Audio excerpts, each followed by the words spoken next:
नहमदहु व नुसल्ली अला रसूलिहिल करीम अम्मा बाद रब्बि इश्रह ली सदरी व यस्सिर ली अमरी वहलुल उक़दतम मिन लिसानी यफ़क़हु क़ौली।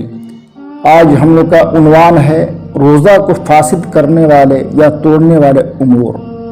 हज़रत अबू हुरैरा रज़ियल्लाहु तआला अन्हु से रवायत है कि एक शख्स रोज़े की हालत में अपनी बीवी से जमा यानी सोहबत कर बैठा तो रसूलुल्लाह सल्लल्लाहु अलैहि वसल्लम ने पूछा, क्या तू एक गुलाम आज़ाद कर सकता है? क्या 2 माह के मुसलसल रोज़े रख सकता है? क्या 60 मिस्कीनों को खाना खिला सकता है? यानी बीवी से सोहबत करने से रोज़ा टूट जाता है, उसकी सज़ा है एक गुलाम आज़ाद करना या 2 माह के मुसलसल रोज़े रखना या 60 मिस्कीनों और मुहताजों को खाना खिलाना। एक दूसरी हदीस, एक शख्स रसूलुल्लाह सल्लल्लाहु अलैहि वसल्लम की खिदमत में हाजिर होकर अर्ज किया, मैंने रमज़ान का रोज़ा तोड़ दिया है। आप सल्लल्लाहु अलैहि वसल्लम ने फरमाया, सदका कर, अल्लाह से माफ़ी मांग और रोज़े की कज़ा अदा कर। नंबर 2, जानबूझकर क़य करना।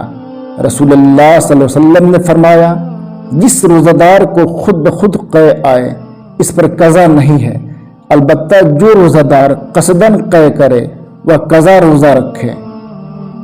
नंबर 3, औरत के हैज़ और नफास से। हज़रत अबू सईद खुदरी रज़ियल्लाहु तआला अन्हु से रवायत है, नबी करीम सल्लल्लाहु अलैहि वसल्लम ने फरमाया, क्या ऐसा नहीं है कि औरत जब हैज़ा हो जाती है तो न नमाज पढ़ सकती है न रोज़ा रख सकती है, और औरतों के दिन में कमी की यही वजह है।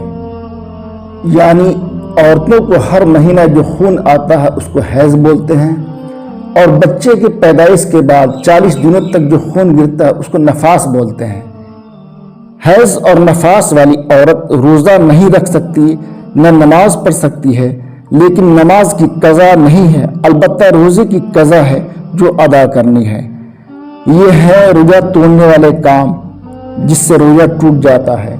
व आखिर दावा अनिल हम्दुलिल्लाहि रब्बिल आलमीन।